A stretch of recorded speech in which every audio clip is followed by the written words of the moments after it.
Donc, bonjour à tous et bienvenue, et à toutes, bien sûr, et bienvenue à ce nouveau cours consacré aujourd'hui à l'affaire Michel Fourniret. Nous avons vu le grand banditisme, la criminalité organisée avec Al Capone. Nous avons vu meurtre avec l'affaire Dominici. Nous avons vu les affaires politico-financières avec Karachi. Nous allons voir maintenant les tueurs en série avec l'exemple de Michel Fourniret. Alors l'histoire d'aujourd'hui, la grande affaire d'aujourd'hui, commence véritablement le 26 juin 2003 dans la petite bourgade de Ciney. Alors, j'ai envoyé... Voilà. Donc, dans la bourgade de Ciney, en Belgique, qui se trouve près de Namur. Le 26 juin 2003, une jeune fille de 13 ans, Marie Ascension, est arrêtée sur la route par un conducteur d'une camionnette C15, donc un petit fourgon Citroën, enfin les toutes petites camionnettes Citroën. Le conducteur lui demande le chemin de l'école. Marie Ascension lui indique le chemin de l'école, mais le conducteur souhaiterait que la fillette monte à ses côtés pour le guider jusqu'à l'école. La jeune fille refuse, et le conducteur, un homme sec avec des petites lunettes, prend un air indigné et lui dit d'un ton de professeur qui fait la morale à un élève, « Ce n'est pas bien de ne pas faire confiance aux gens. » La fille se sent culpabilisée, elle accepte, mais à peine est-elle montée dans la voiture que l'homme la saisit, la ligote et la jette à l'arrière. Il redémarre avec sa proie, sauf que quelques kilomètres plus loin, alors qu'il marque le stop à un carrefour, la fillette arrive à ouvrir la portière arrière de la voiture, le haillon arrière, si vous voulez, de cette petite camionnette, et à s'enfuir. Elle est prise en charge par un automobiliste, enfin par une automobiliste, qui la fait monter, qui lui apporte son assistance, et alors qu'elle est dans la voiture de cet automobiliste, elle voit repasser la camionnette qui revient sur ses pas, visiblement, pour essayer de la retrouver. Et du coup, l'automobiliste qui a pris en charge la petite fille arrive à noter la plaque d'immatriculation de la Citroën C15. L'alerte est immédiatement donnée et les policiers procèdent à l'arrestation du conducteur de la camionnette. C'est un Français, il est âgé de 61 ans, il est né le 4 avril 1962 à Sedan, dans les Ardennes françaises. Il est installé dans les Ardennes belges depuis 1992 et il s'appelle Michel Fourniret. La police belge, donc, puisque nous sommes en Belgique, procède à l'arrestation de Michel Fourniret, qui a tenté d'enlever une gamine. Michel Fourniret, interrogé, dit que non, bien sûr, il n'avait aucune intention de violer cette petite enfant. Il ne dit pas pourquoi il l'a enlevée. Rançon, semble-t-il évoquer. Simplement, les autorités belges s'adressent évidemment aux autorités françaises, puisque l'homme est français, pour leur demander si elles connaissent l'homme, et les autorités françaises vont lui envoyer les antécédents de Michel Fourniret. Donc, pour rappel, Michel Fourniret est né le 4 avril 1942 et a gagné la Belgique en 1992.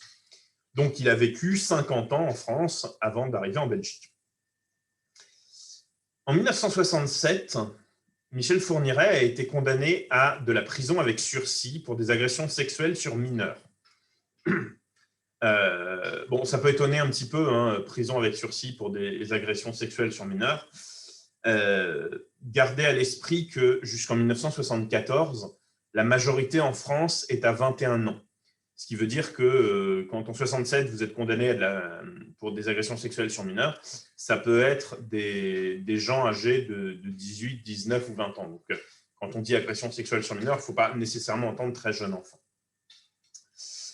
En 1970, enfin entre 1970 et 1973, Michel Fourniret a fait l'objet de plusieurs condamnations pour des faits de voyeurisme et de violence. Voyeurisme, donc la qualification pénale à l'époque, c'était l'outrage public à la pudeur, l'atteinte publique à la pudeur.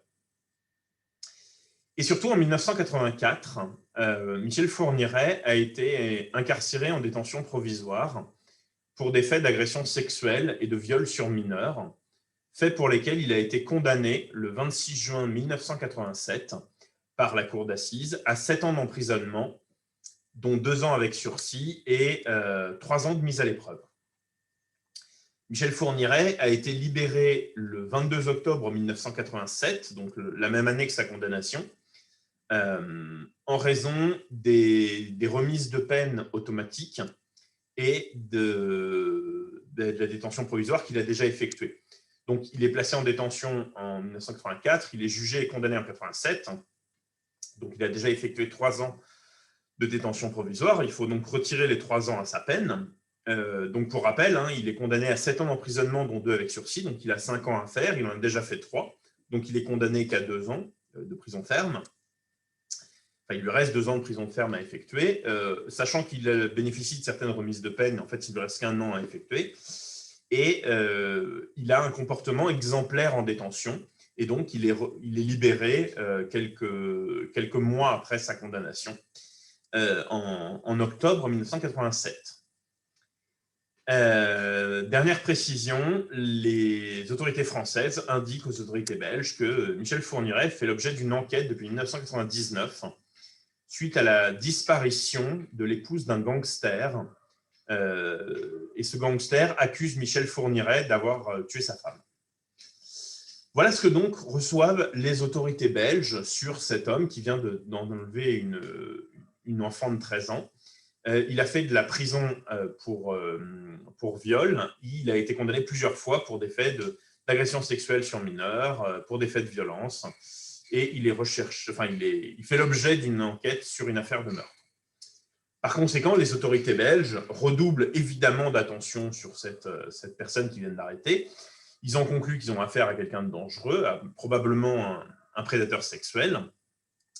Et du coup, ils décident de pousser l'enquête sur toutes les disparitions inquiétantes de mineurs dans la région des dernières années. Pendant 1 an, la police va interroger Michel Fourniret et son épouse, qui s'appelle Monique Olivier.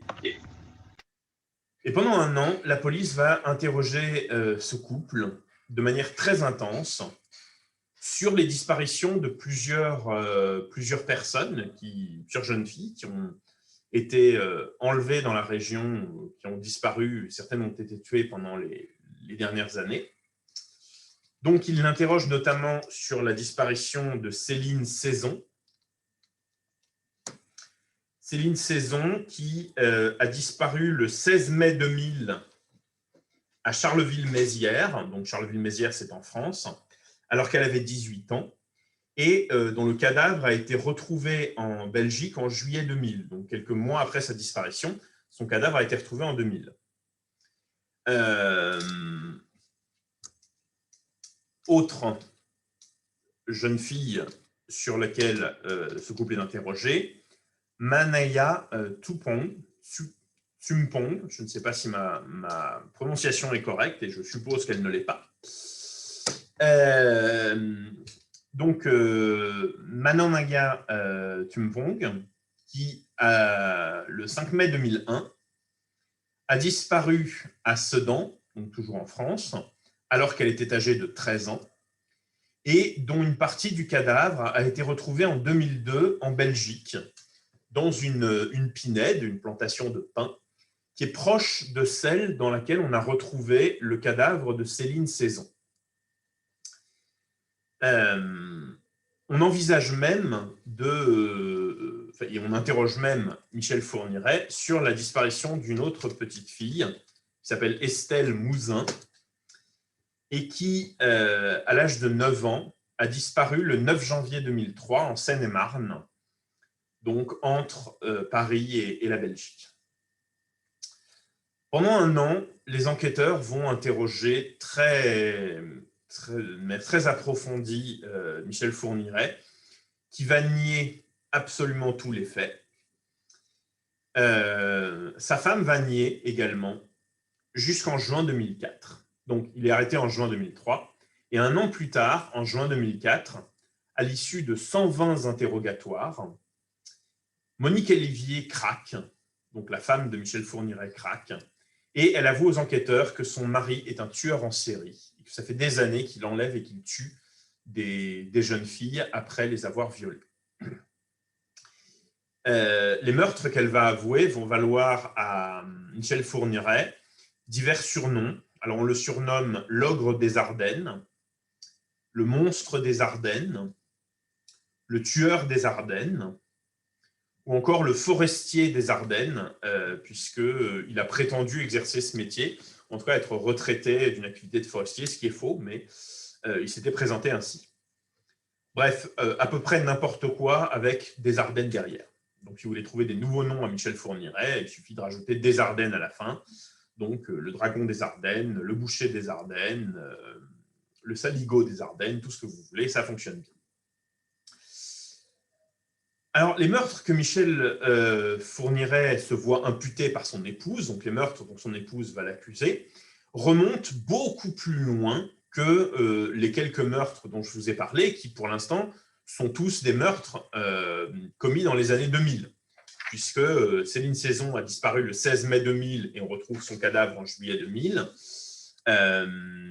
Manaya Tumpong a disparu en mai 2001 et son cadavre a été retrouvé en 2002. Et Estelle Mouzin a disparu en janvier 2003 et on ne sait pas ce qu'elle est devenue. Mais Monique Olivier va, elle, imputer à son mari des meurtres qui remontent bien en amont. Le premier meurtre qu'elle impute à son mari est celui d'une jeune fille nommée Isabelle Laville. Isabelle Laville, qui était une collégienne de 17 ans, et qu'il a enlevée le 11 décembre 1987 à la sortie d'Auxerre, en France.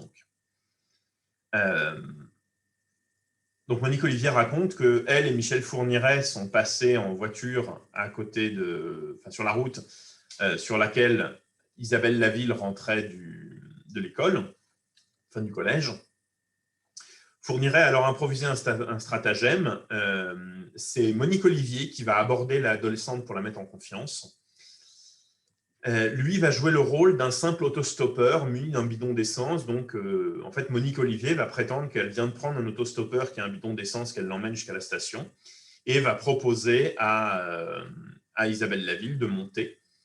Monique Olivier avoue avoir capturé une vierge qui lui ressemble, donc que Isabelle Laville ressemblerait à Monique Olivier, et donc elle a capturé une vierge pour que son ami, ouvrez les guillemets, puisse assouvir son fantasme de la déflorer.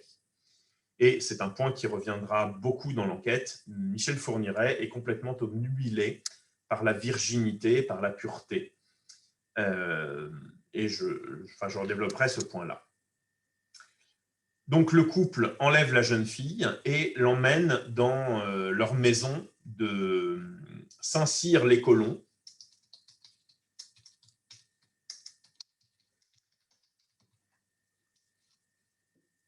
Donc c'est un petit village de 350 habitants dans les vignobles de Chablis. C'est là que Fourniret va tenter de violer la jeune fille, Isabelle Laville. Il n'y parvient pas. Et du coup, s'énerve, il tue Isabelle Laville et jette son corps dans un puits. Deuxième meurtre que Monique Olivier va imputer à Michel Fourniret, celui de Farida Amiche,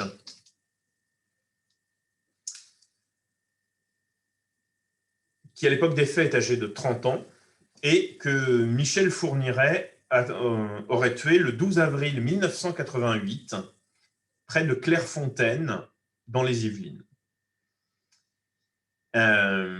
Aucune connotation sexuelle à ce meurtre-là.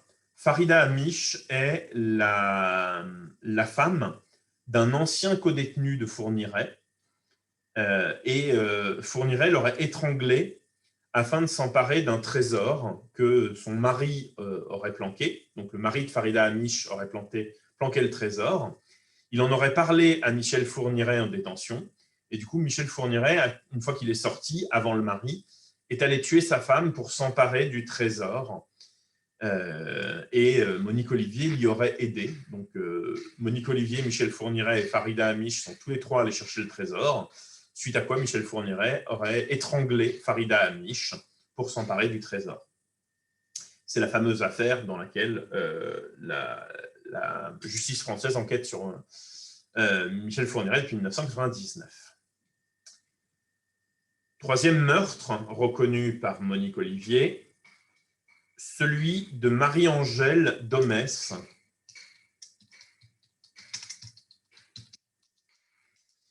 Marie-Angèle Domès, qui a été enlevée le 8 juillet 1988, près d'Auxerre. Marie-Angèle Domès est une jeune fille que Michel Fourniret connaissait, puisque sa grand-mère, la grand-mère de Marie-Angèle,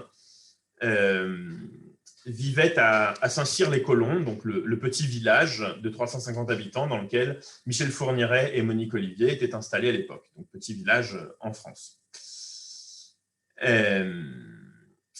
Du coup, Michel Fourniret a enlevé cette jeune femme, qui est âgée de 19 ans à l'époque, qu'il n'a pas eu de mal à enlever puisqu'elle est handicapée mentale et du coup, il ne comprend pas toujours tout ce qui se passe autour d'elle. Il a réussi à l'enlever alors qu'elle sortait de son foyer et il l'aurait violée et tuée. Meurtre suivant, toujours reconnu par Monique Olivier, le 3 août 1988, à Mourmelon, donc c'est une petite bourgade à côté de Châlons en Champagne, Monique Olivier va faire croire à un malaise pour permettre à son mari d'enlever Fabienne Leroy. Fabienne Leroy, âgée de 20 ans. Donc Monique Olivier fait croire qu'elle a un malaise pour que Fabienne Leroy vienne à son secours. Elle fait croire qu'elle a un malaise sur la route. Fabienne Leroy se porte à son secours et Michel Fourniret l'enlève à ce moment-là. Elle va résister à Michel Fourniret qui souhaite la violer et par conséquent, Michel Fourniret, vexé de cette résistance, l'abat d'un coup de fusil de chasse. Meurtre suivant, donc toujours reconnu par Monique Olivier, toujours révélé par Monique Olivier aux enquêteurs, le meurtre de Jeanne-Marie Desrameaux. Je pense que ça se prononce comme ça, mais encore une fois, je n'en suis pas sûr. Jeanne-Marie Desrameaux, donc étudiante de 22 ans, que Michel Fourniret a rencontré, que Michel Fourniret et Monique Olivier ont rencontré dans un train le 18 mars 1989. Et donc, ce 18 mars 1989, entre Paris et Charleville-Mézières, toujours en France, Monique Olivier et Michel Fourniret rencontrent Jeanne-Marie Desrameaux dans le train, l'invitent chez eux, à Floing, à côté de Charleville-Mézières. Et là, la même scène se reproduit, c'est-à-dire que Michel Fourniret va essayer de la violer, il n'y parvient pas, et du coup, il va l'étrangler.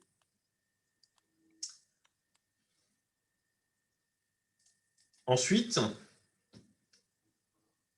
le meurtre suivant aurait été commis le 20 décembre 1989 en Belgique, où du coup, Michel Fourniret et sa femme Monique Olivier partent en chasse, selon l'expression même de Michel Fourniret. Ils se rendent à Saint-Servais, qui est une petite bourgade près de Namur, en Belgique, donc, où ils vont croiser la jeune Elisabeth Brichet, âgée de 12 ans, donc 20 décembre 1989. Elisabeth Brichet, âgée de 12 ans, qui est partie jouer chez une amie.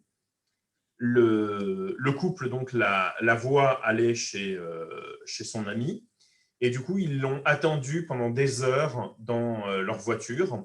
Ils ont attendu en fait qu'elle ressorte de chez son amie pour l'attirer dans la voiture sous prétexte qu'ils recherchaient un médecin pour leur bébé malade. Donc Monique Olivier va aider Michel Fourniret à faire croire à la jeune Elisabeth Brichet que leur bébé est malade, qu'ils ont besoin d'un médecin.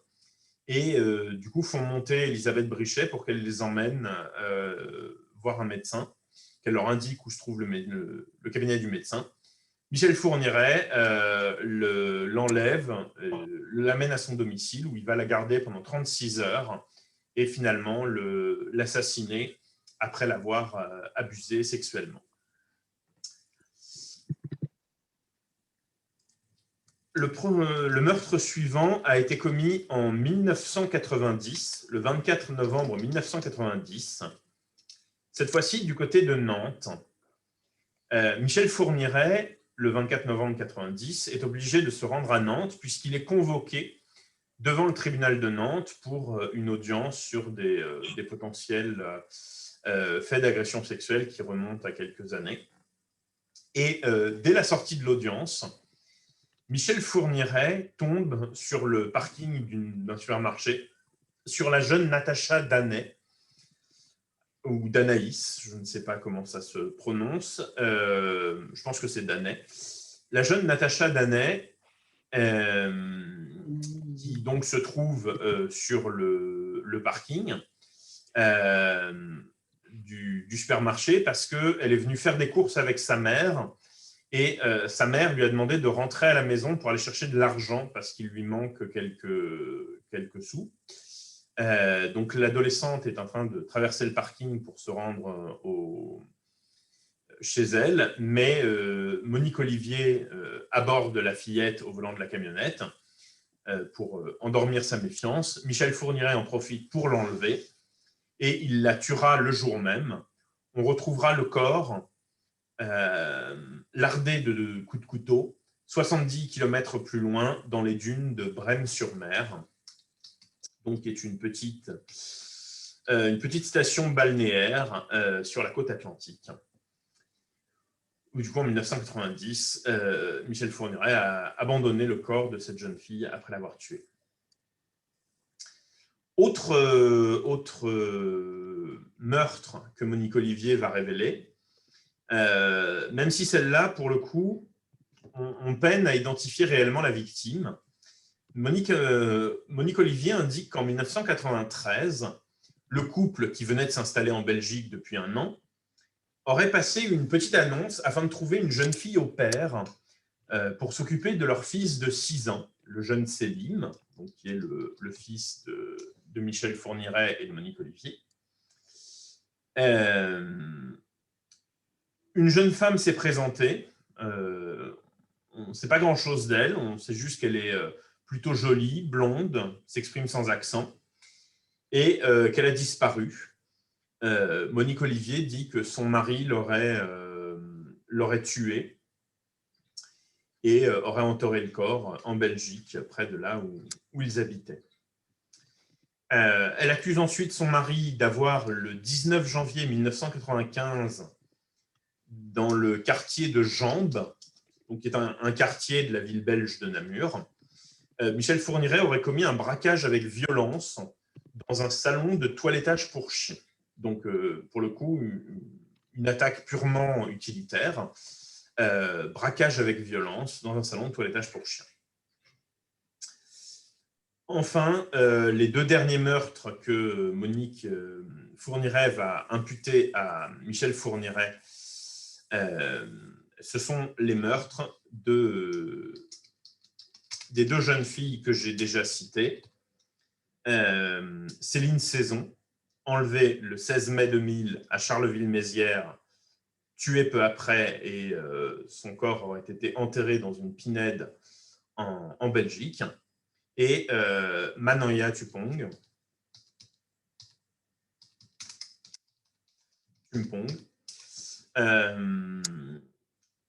13 ans, enlevée le 5 mai 2001 à Sedan. Elle a disparu entre 17h30 et 18h alors qu'elle rentrait chez elle depuis la médiathèque municipale de Sedan. Michel Fourniret et Monique Olivier l'auraient enlevée, puis Michel Fourniret l'aurait violée et tuée avant d'aller l'enterrer dans les bois en Belgique. Au total, Monique Olivier dénonce Michel Fourniret pour 10 meurtres. Et les enquêteurs belges, du coup, vont évidemment faire pression sur Michel Fourniret, vont l'interroger. Michel Fourniret accepte de reconnaître les meurtres les plus anciens parce qu'il pense qu'ils sont prescrits. Donc, pour vous expliquer, à l'époque, le délai de prescription pour les crimes était de 10 ans. Et c'est la loi du 27 février 2017 qui fera passer ce délai à 20 ans. Donc, Michel Fourniret reconnaît les meurtres qu'il a commis en France il y a plus de 10 ans.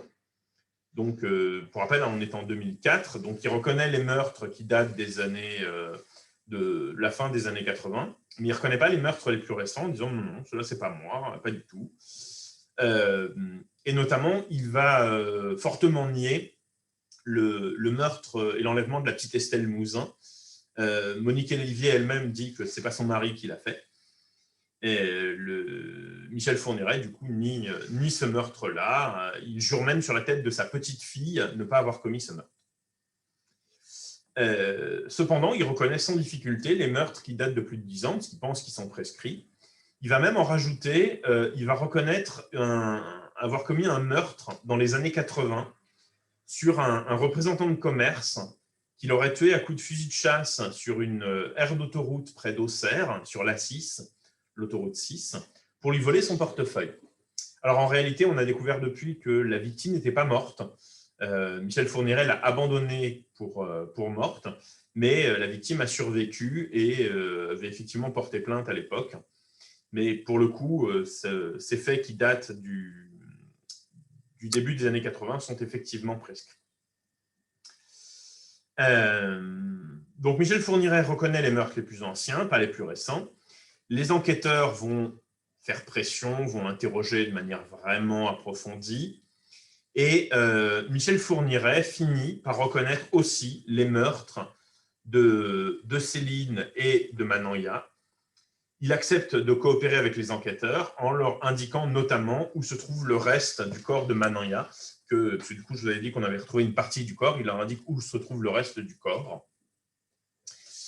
Et il va reconnaître avoir enterré les corps d'Elisabeth Brichet et de Jeanne-Marie Desrameaux dans son ancienne propriété du château de Sautoux, qui est un petit château situé à Donchéry, dans les Ardennes françaises. Donc, le château s'appelle Sautoux, comme ceci, et il est situé sur le territoire de la commune de Donchéry, dans les Ardennes françaises. Et donc, il va conduire les enquêteurs à ce petit château pour leur montrer où il a enterré les corps.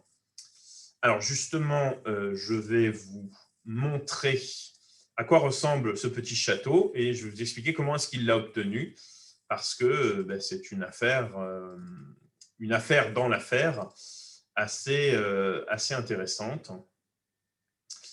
Alors,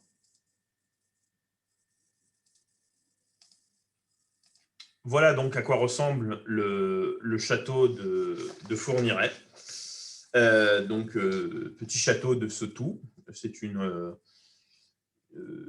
photographie prise par l'AFP, l'agence France Presse, et je vais vous en montrer une deuxième photo. Donc ça, c'est le château vu de face, et voici le château vu du ciel. Donc là, vous avez le château. Ensuite, vous avez la maison des gardiens avec la petite piscine. Donc voilà.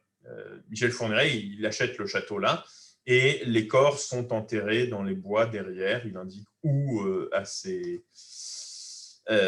indique aux enquêteurs où est-ce que se trouvent les corps qu'il a enterrés. Donc voilà, le château vu du ciel, le château vu de face. Michel Fourniret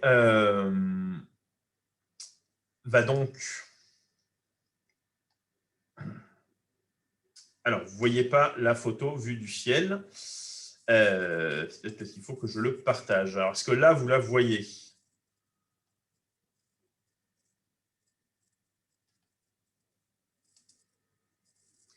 Parfait.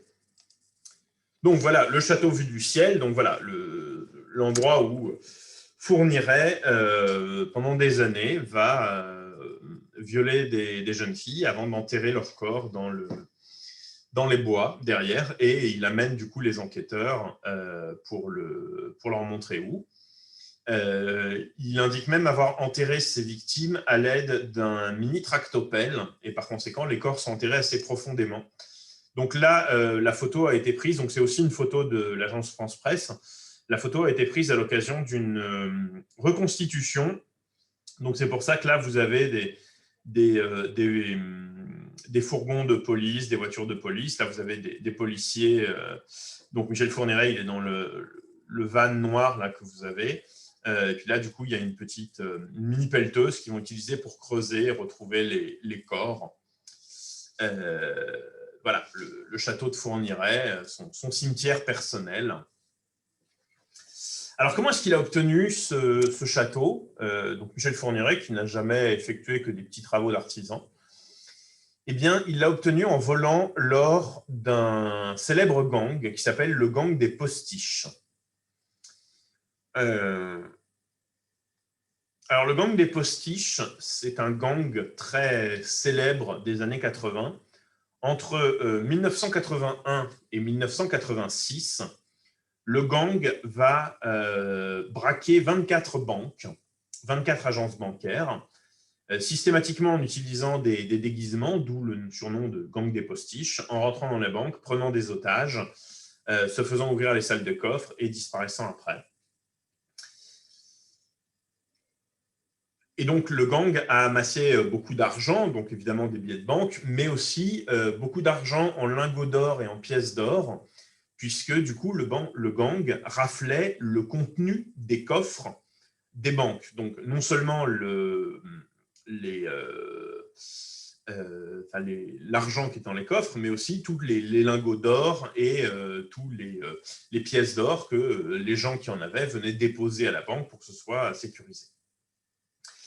Il se trouve qu'entre 1984 et 1987, comme je vous l'ai indiqué tout à l'heure, Michel Fourniret était en prison.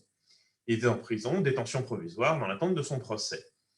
Et il a partagé sa cellule avec Jean-Pierre Helgouarch. Alors, ça s'écrit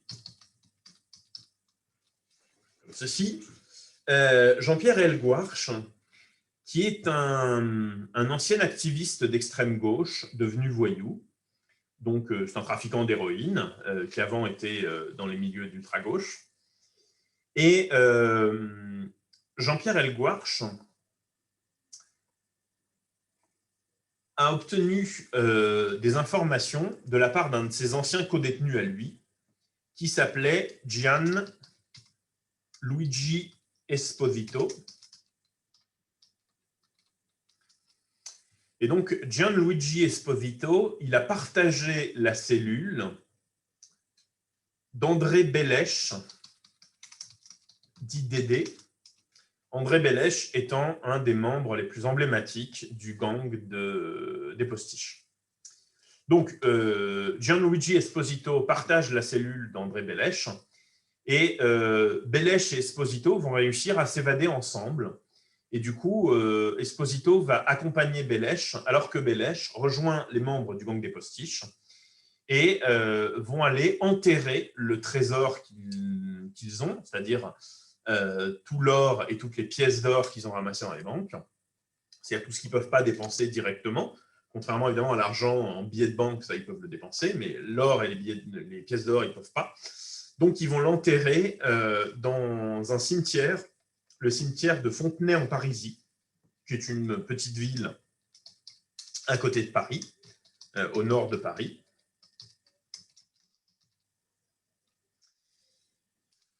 Fontenay-en-Parisis, derrière la tombe de l'ancien maire de Fontenay-en-Parisis, qui, pour la petite histoire, s'appelle Louis Glorian. Mais bon, ça n'a pas grand intérêt. Bref, ce qu'il faut retenir, c'est que Esposito, qui s'est évadé avec un membre du gang des Postiches, était présent quand le gang des Postiches a enterré son trésor. Et Esposito va le raconter à Helgouarch, qui est son compagnon de cellule, suite à quoi Helgouarch va lui-même le raconter à Michel Fourniret, qui est son nouveau compagnon de cellule. Et Helguarch, qui a confiance en Fourniret, Fourniret a réussi à gagner sa confiance en lui disant qu'il était complètement innocent, qu'il était là pour rien, et a réussi à se faire bien passer auprès d'Helguarch. Fourniret, qui du coup doit sortir avant Helguarch, Helguarch lui demande d'aller aider sa femme, qui s'appelle donc Farida Amish. Je vous redonne le nom, mais on l'a déjà vu, puisque du coup, c'est une des victimes de Fourniret. Donc, Fourniret doit sortir en 87, Helguarch non, il reste plus longtemps. Et du coup, il demande à Fourniret d'aller aider son ex-femme, enfin sa femme, Farida Amish, à déterrer le butin et le transporter. Michel Fourniret doit toucher une prime de 500 000 francs pour ce service. Alors, Fourniret, son épouse, Monique Olivier, et Farida Amish se rendent donc au cimetière de nuit, déterrent l'argent qui est effectivement là. Mais Fourniret en veut plus. Et du coup, dans la soirée du 13 ou du 14 avril 1988, ça n'est pas encore très clair, il va assassiner Farida Amish, il va l'étrangler. Et il va lui planter une baïonnette à plusieurs reprises dans le corps. Alors Fourniret prétendra plus tard que c'est Monique Olivier qui a planté la baïonnette, que lui s'est contenté de l'étrangler. On ne sait pas exactement ce qui s'est joué dans cette affaire. Toujours est-il que Farida Amish est tuée par Michel Fourniret et peut-être par Monique Olivier. Ils vont récupérer l'intégralité du magot et ils vont laisser 200 000 francs en pièces d'or pour faire croire que Farida Amish a peut-être fait une mauvaise rencontre ou éventuellement qu'elle est partie avec un amant, donc bref, pour duper Helguarch. Fourniret est un vrai malin de ce point de vue-là. Il va vraiment réussir à duper Helguarch, puisque avec l'argent qu'il a récupéré du magot, il va donc acheter ce château de Sautou, près de Donchéry, dans les Ardennes françaises. Mais il va aussi s'acheter un petit appartement pourri près de Sedan. Et c'est là qu'il va emmener Helguarch lors de sa sortie de prison. C'est-à-dire que le jour où Helguarch sort de prison, Michel Fourniret et Monique Olivier viennent l'attendre à la sortie, l'emmènent en disant bah, « écoute, on ne sait pas, voilà, nous on a acheté ça avec les 500 000 francs, mais donc on a acheté ce petit appartement un peu pourri. Ta femme, on ne sait pas, on n'en a pas entendu parler, on ne sait pas ce qu'elle est devenue, aucune idée. Voilà, nous, on a juste ce petit appartement, on ne sait pas. » Ils vont même réussir à gagner la confiance d'Helguarch, qui du coup pense que sa femme soit a fait une mauvaise rencontre, soit s'est tirée avec un amant, mais ne suspecte absolument pas, dans un premier temps du moins, ne suspecte absolument pas Michel Fourniret. Et donc, c'est dans ce château de Sautou que Michel Fourniret et Monique Olivier vont amener les victimes de Michel Fourniret. Et c'est là qu'il va y enterrer, du coup, Jeanne-Marie Desrameaux et Elisabeth Brichet dans des fosses creusées à la tractopelle. Il montrera aux enquêteurs où sont ces fosses. Monique Olivier va également montrer aux enquêteurs où le reste du magot est caché. Donc, on va permettre de retrouver le reste de l'or du gang des Postiches. Donc, Michel Fourniret vit dans ce petit château avec Monique Olivier jusqu'en 1991. En 1991, un juge d'instruction qui est chargé d'une enquête sur la disparition de Farida Amish et qui, du coup, interroge les différentes parties, va révéler l'existence du château de Sautou. Et donc, Helguarch va, en 1991, comprendre que Michel Fourniret s'est foutu de sa gueule. En 1991, il va comprendre que Michel Fourniret n'a pas qu'un petit appartement pourri près de Sedan, il a aussi un château. Et du coup, Michel Fourniret, qui n'est pas du tout courageux et qui a très peur d'Helguarch, revend en catastrophe le château de Sautou et disparaît. Et c'est à ce moment-là, en fait, qu'en 1992, lui et sa femme arrivent en Belgique, où ils vont vivre du coup pendant les 20 années qui suivent, jusqu'en 2003, jusqu'à l'arrestation de Michel Fourniret et de Monique Olivier. Helgwarch ne va pas pouvoir les poursuivre puisqu'il va être réarrêté et réincarcéré dans une autre affaire par la justice. Donc, tout ce qu'il va pouvoir faire, c'est déposer plainte contre Michel Fourniret, mais il ne va pas pouvoir aller le traquer lui-même. Voilà la situation en 2005-2006. L'enquête a permis d'établir tous les faits que je vous ai narrés. L'enquête se poursuit entre la France et la Belgique. France et Belgique s'arrangent. Ils décident qu'au vu des faits, il serait plus logique que Michel Fourniret soit jugé en France. Par conséquent, la France émet un mandat d'arrêt européen. Michel Fourniret est livré à la France, qui va centraliser les poursuites et assurer son jugement. Donc, il va être jugé pour les faits qu'il a commis en France, comme pour les faits qu'il a commis en Belgique. Alors, en droit, ça s'appelle la compétence personnelle active. C'est le fait que la France est compétente pour juger les crimes commis par un Français à l'étranger. Donc, si vous êtes citoyen français et que vous allez à l'étranger commettre des crimes, que vous revenez en France, vous pouvez être jugé en France pour ce que vous avez fait à l'étranger. Et donc, on décide d'organiser un seul procès pour juger Michel Fourniret pour les différents crimes qu'il a commis en France et en Belgique. Alors, ce premier procès Fourniret, il y en aura d'autres, je vous raconterai ça. Le premier procès Fourniret s'ouvre le 27 mars 2008 devant les assises de Charleville-Mézières. Un procès d'assises, en principe, ça dure une semaine. Le procès de Michel Fourniret va durer du 27 mars 2008 jusqu'au 28 mai 2008. Donc, il va durer 2 mois. Et il faut bien ça pour tous les faits qui sont reprochés à Michel Fourniret. Michel Fourniret et Monique Olivier sont tous les deux poursuivis devant la cour d'assises pour assassinat, meurtre, viol et complicité pour Monique Olivier d'assassinat, de meurtre et de viol. Fourniret va commencer à poser problème dès le début du procès. Dès le début du procès, il indique qu'il va boycotter l'audience si les débats sont publics. Il veut une audience à huis clos. Et il a 2 autres exigences. Première exigence, il voudrait que... première exigence, c'est le huis clos. Deuxième exigence, il voudrait qu'on corrige l'ordonnance de renvoi, parce qu'elle ne lui convient pas. L'ordonnance de renvoi, du coup, c'est le document du juge d'instruction qui dit j'ai terminé mon enquête, monsieur Machin est renvoyé devant la cour d'assises pour être jugé. Donc, c'est le document qui saisit la cour d'assises. C'est le document qui liste les faits dont la cour d'assises est saisie et des qualifications que le juge d'instruction envisage. Et du coup, Michel Fourniret dit qu'il n'est pas satisfait avec l'ordonnance de renvoi, qu'il y a trop de trucs, qu'il y a des choses qu'il ne reconnaît pas, et donc il refuse d'être jugé pour des faits qu'il ne reconnaît pas. Donc, il veut qu'on corrige l'ordonnance de renvoi. La troisième exigence de Michel Fourniret, qui est encore plus délirante, Michel Fourniret exige que tous les jurés du procès soient arrivés vierges à leur mariage.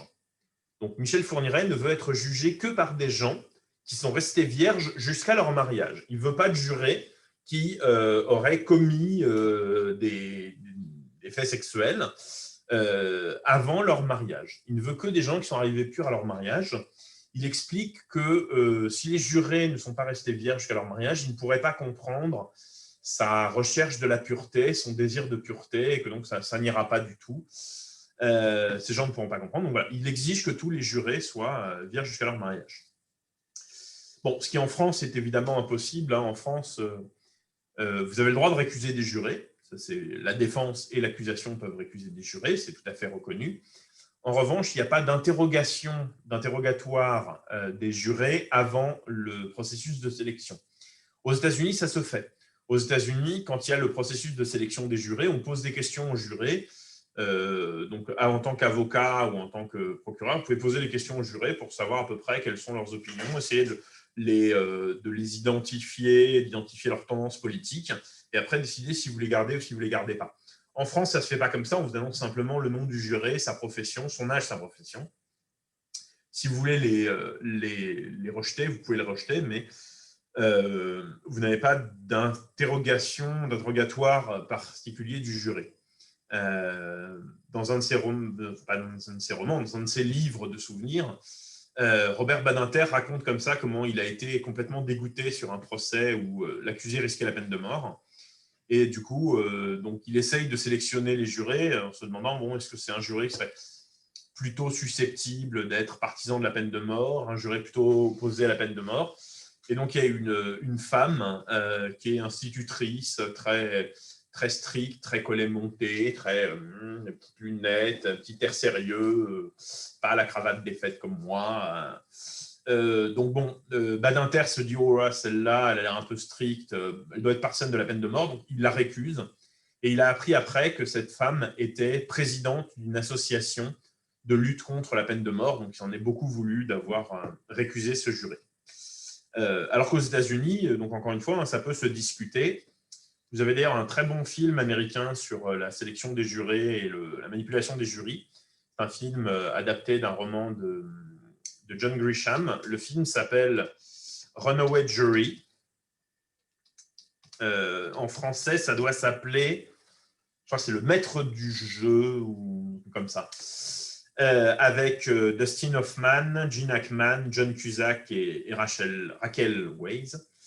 Rachel ou Raquel, je ne sais pas comment. Ça doit être Rachel.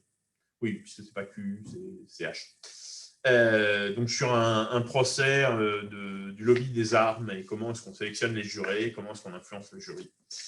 Bref, tout ça pour vous dire que en France, il est parfaitement inenvisageable de faire passer un questionnaire aux jurés pour leur demander si par hasard ils ont couché avant le mariage ou pas. Donc la demande de Fourniret est bien évidemment rejetée. Mais toutes ces demandes étant rejetées, Michel Fourniret refuse de quitter sa cellule, il refuse de venir au procès. Alors quand quelqu'un refuse de venir à son procès, ben, ce n'est pas un problème, on lui envoie la force publique, on peut le faire. Ce que fait le procureur, donc le procureur lui envoie les flics qui vont le chercher dans sa cellule et qui l'amènent de force au procès. Au procès, Michel Fourniret brandit une petite pancarte sur laquelle il y a écrit, alors je ne sais plus exactement ce qu'il y avait écrit, mais l'idée c'est pas de huis clos égale bouche cousue, quelque chose comme ça. Il refuse de parler, il refuse de prendre la parole. Monique Olivier, elle, accepte de répondre à toutes les questions qu'on voudra lui poser, dit qu'elle répondra autant qu'on le souhaite, qu'il n'y a pas de problème. Le procès s'ouvre donc par un dialogue insolite d'une demi-heure entre le président de la cour d'assises, qui s'appelle Gilles Latapy,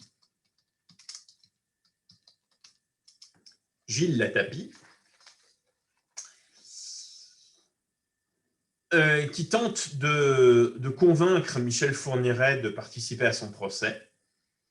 La sœur jumelle d'une des 7 jeunes filles tuées demande à l'audience, au nom de toutes les parties civiles, la présence et la participation de Michel Fourniret. Michel Fourniret déclare qu'il accepte d'y réfléchir pendant le week-end. Donc, c'est vendredi que s'ouvre son procès. Voilà, il accepte de prendre le week-end pour réfléchir à est-ce qu'il va parler ou pas. Le procureur dit que de toute façon, lui est prêt à lui envoyer la force publique tous les jours pour le chercher dans sa cellule si Michel Fourniret refuse de venir, et que de toute façon, il est hors de question que Michel Fourniret soit jugé par contumace, donc que Michel Fourniret soit jugé en son absence. Michel Fourniret sera présent tous les jours, le procureur y veillera. Le procès commence, comme tous les procès, par la lecture des charges, c'est-à-dire on liste les faits qu'on reproche à l'accusé. Donc ça dure des heures, évidemment, puisque y a 10 assassinats reprochés. Enfin, il est jugé que pour 7 assassinats, qu'ils n'ont pas tous reconnus au moment des faits. Mais bon, il y en a quand même comme pour plusieurs heures de lecture des charges. Pendant cette lecture, Michel Fourniret semble dormir, il a les yeux clos, les mains jointes. Donc visiblement, tout ça ne le trouble absolument pas. Il remet un manuscrit à la cour, un document écrit, dans lequel il se présente comme un être mauvais, dépourvu de tout sentiment humain. Il se présente comme un sale type et comme un manipulateur. Il assure notamment que Monique Olivier n'est pas du tout responsable, qu'il a manipulé Monique Olivier, qu'elle n'est qu'un pantin entre ses mains. Le procès ira quand même à son terme, au bout de 2 mois. Et au bout de 2 mois, Michel Fourniret sera condamné à la perpétuité réelle. Ce qu'on appelle la perpétuité réelle, donc c'est la condamnation à la réclusion criminelle à la perpétuité, assortie d'une période de sûreté illimitée. Ça veut dire que, en principe, Michel Fourniret ne peut pas demander de libération anticipée, même si au bout de 30 ans, un aménagement de peine reste envisageable. Il n'y a pas de perpétuité réelle, véritablement réelle en France. Il y a toujours une possibilité d'aménager, mais ce n'est pas du tout automatique. Ici, ce qui est certain, c'est que Michel Fourniret est condamné à réclusion criminelle à perpétuité et qu'a priori, il ne sortira pas.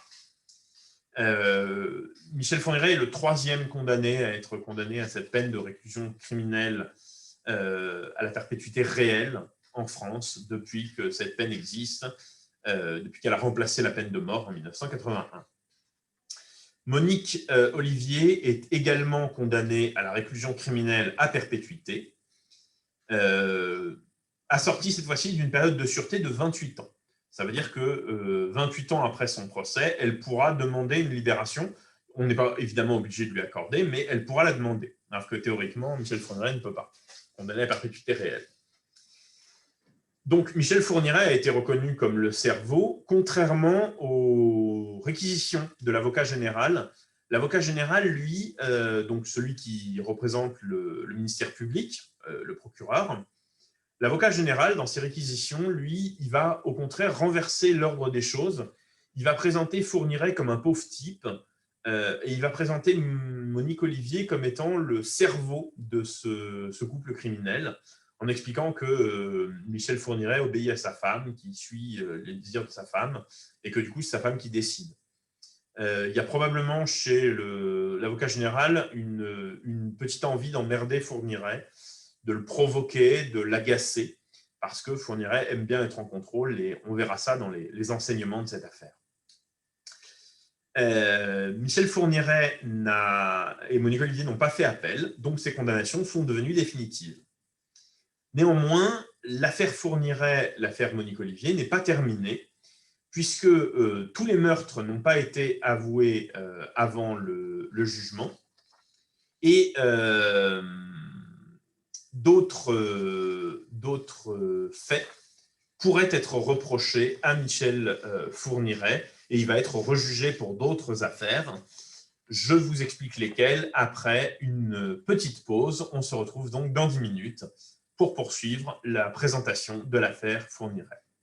À tout de suite.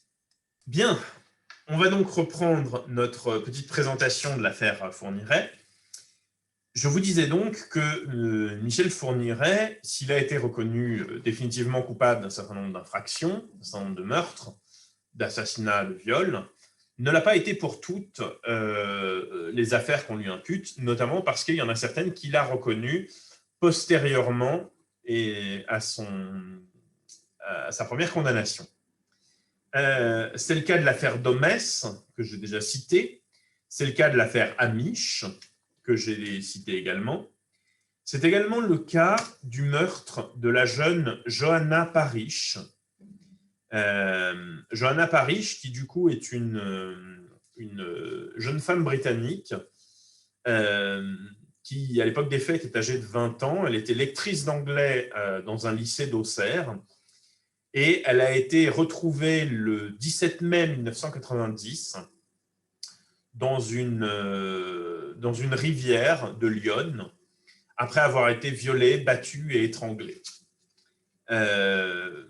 Michel Fourniret avait obtenu un non-lieu dans cette affaire, mais il a fini par avouer sa participation aux faits, et donc il sera rejugé pour ces faits.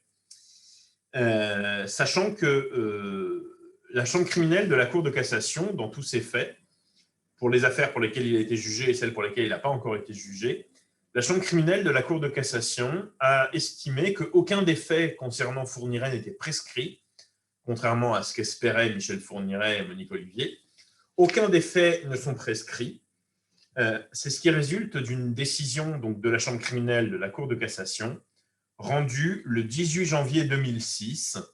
Je vous mettrai le lien vers l'arrêt de la Cour de cassation avec les documents sur Moodle. avec les liens vers la vidéo de ce cours, pour que vous puissiez aller lire cette décision. En fait, la Cour de cassation a utilisé la connexité. La connexité, c'est de considérer qu'à partir du moment où certaines infractions sont connexes, quand vous faites un acte d'enquête sur une infraction, ça fait repartir à zéro le délai de prescription de l'action publique pour toutes les infractions connexes. Donc, pour l'infraction considérée, plus toutes les infractions qui sont connexes à l'infraction considérée. Et du coup, la chambre criminelle de la Cour de cassation a dit, en fait, voilà, les meurtres de Fourniret, c'est des infractions connexes. Donc, s'il y a eu interruption du délai de prescription pour une, s'il y a eu un fait interruptif de prescription pour une affaire, et ça marche pour toutes les affaires. Donc, aucun des faits concernant Fourniret n'est prescrit. Et donc, il va pouvoir être jugé pour tout. Alors, il a notamment été à nouveau dans l'affaire Amish. Donc, je vous rappelle, Farida Amish, c'est la femme de son ancien codétenu, qu'il a donc tué pour pouvoir lui voler le trésor du gang des postiches. Michel Fourniret et Monique Olivier ont été jugés pour le meurtre de Farida Amish et à nouveau condamnés le 16 novembre 2018. Le 16 novembre 2018, Michel Fourniret a été une nouvelle fois condamné à la perpétuité et Monique Olivier a été condamnée à 20 ans de réclusion criminelle pour le meurtre donc, de Farida Amish et le vol du butin du gang des postiches. Petite précision intéressante, le meurtre de Farida Amish est la seule de ces mauvaises actions que Michel Fourniret regrette. Il ne regrette absolument pas tout le reste. Il trouve parfaitement normal d'avoir chassé, violé, tué des jeunes femmes et des petites filles. En revanche, le meurtre de Farida Amish, là, il s'en veut quand même un petit peu, parce qu'il trouve qu'il a trahi El Gouarch, son ancien codétenu, que quand même, c'était pas très bien, donc il s'en veut un peu. Mais c'est la seule infraction pour laquelle il s'en veut. Le reste, ça ne lui pose aucun problème. Donc, il a été jugé et condamné pour le meurtre de Farida Amish. Il doit être à nouveau jugé pour les meurtres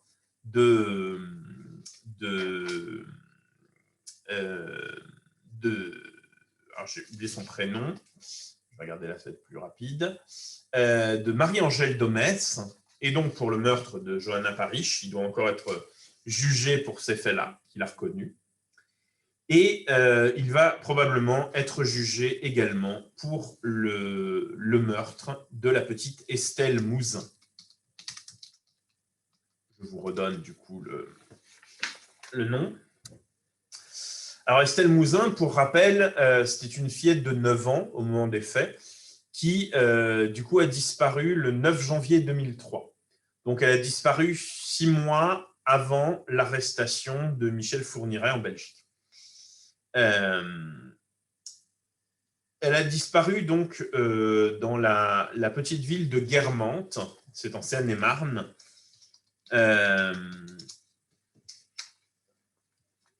Donc le 9 janvier 2003, en fin de journée, elle rentrait de l'école. Elle a été aperçue pour la dernière fois devant une boulangerie par une passante, alors qu'elle était à 750 mètres du domicile de sa mère, et depuis, plus personne ne l'a revue. Dès 2003, donc dès son arrestation, Michel Fourniret a été suspecté dans l'affaire d'Estelle Mouzin, la disparition de cette petite fille. Et du coup, Michel Fourniret a été interrogé sur ces faits par les enquêteurs français et les enquêteurs belges dès 2003. Simplement, à l'époque, Michel Fourniret a été mis hors de cause pour plusieurs raisons. La première raison, c'est que Estelle Mouzin est moins âgée que les victimes habituelles de Michel Fourniret. On dit souvent que Michel Fourniret est un pédocriminel. Alors, c'est vrai qu'il s'en prend à des mineurs, mais globalement, Michel Fourniret ne s'en prend pas à des jeunes enfants. Ce n'est pas un pédophile. Toutes les victimes de Michel Fourniret ont normalement au moins 13 ans. Enfin, ses plus jeunes victimes ont 13 ans. et ça va jusqu'à 22, 23, 24 ans. Estelle Mouzin avait 9 ans au moment de sa disparition, donc les psychiatres disent que ça ne correspond pas tout à fait à son modus operandi, ça ne correspond pas tout à fait à ses victimes habituelles. Ajoutez à ça que Monique Olivier dit que Michel Fourniret lui aurait dit à l'époque, en riant, en voyant les avis de disparition d'Estelle Mouzin, que « Ah, celle-là, c'est pas moi ». Donc, Michel Fourniret aurait nié à Monique Olivier être responsable. Et enfin, le dernier élément qui fait que du coup, on ne va pas retenir de soupçons contre Michel Fourniret dans cette affaire, c'est que un coup de fil a été passé depuis le domicile des Fourniret en Belgique au fils aîné de Michel Fourniret le 9 janvier 2003, c'est-à-dire le jour de la disparition d'Estelle Mouzin, à peu près donc en début de soirée, au moment de l'enlèvement. Michel Fourniret a donc appelé son fils depuis la Belgique à ce moment-là, donc il ne pouvait pas être en Seine-et-Marne au même moment.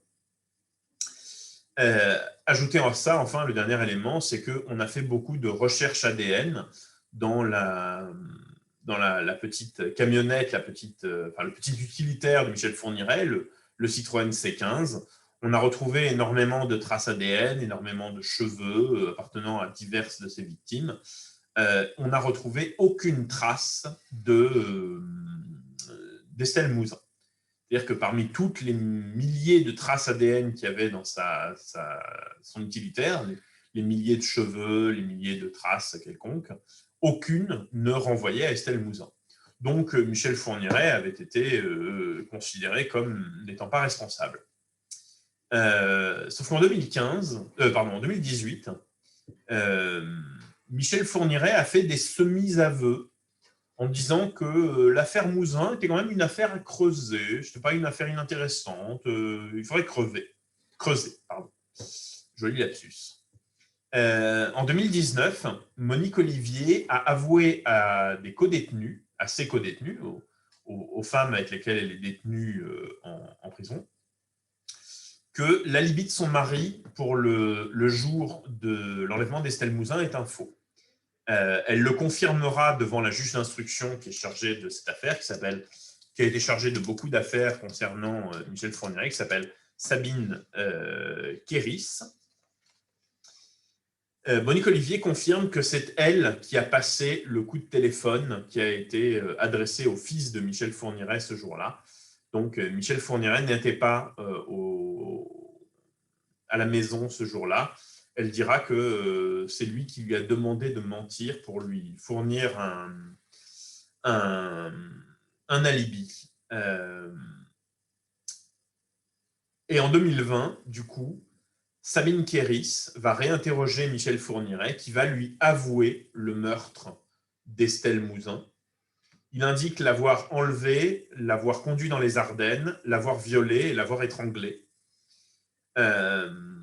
On ne sait toujours pas où est le corps, puisque à ce jour, on ne sait toujours pas si...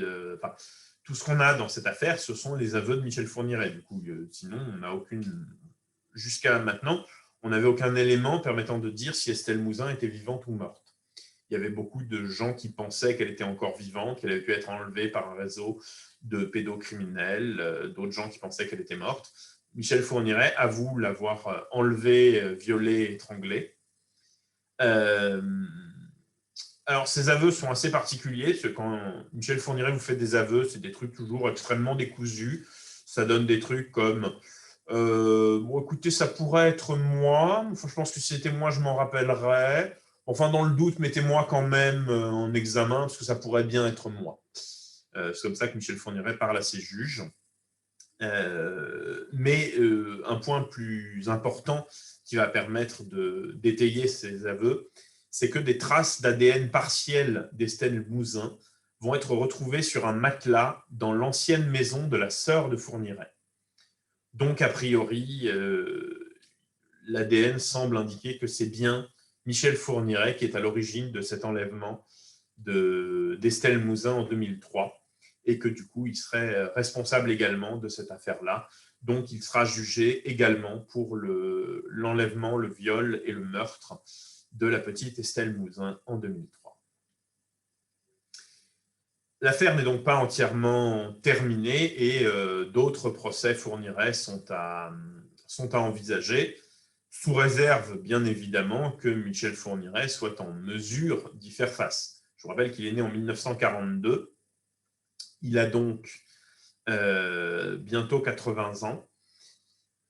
Pour l'instant, il semblerait qu'il soit encore en forme, tant d'un point de vue physique que d'un point de vue mental. Il n'a pas de perte de mémoire. Enfin, en tout cas, il a des pertes de mémoire, mais uniquement quand ça l'arrange. Il n'y a pas de difficulté particulière à se rappeler et tous les experts qui l'ont vu écartent totalement la piste d'Alzheimer. Il n'a pas de début d'Alzheimer. Michel Fourniret va très bien. Alors, quels enseignements peut-on retirer de l'affaire Fourniret? Il y a plusieurs questions que cette affaire soulève et qu'on peut se poser. La première question, qui est peut-être la plus embarrassante pour l'institution, c'est de savoir comment se fait-il que cet homme, qui est quand même condamné depuis les années 60, cet homme qui est donc suspecté depuis les années 60, comment se fait-il qu'il ait pu bénéficier d'une telle impunité?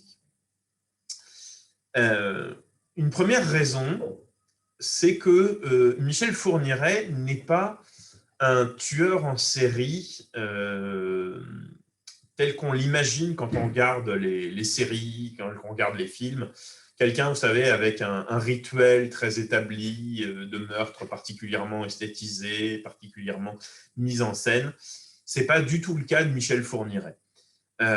Michel Fourniret n'a pas une mise en scène systématique, n'a pas une façon de tuer, une façon de procéder systématique.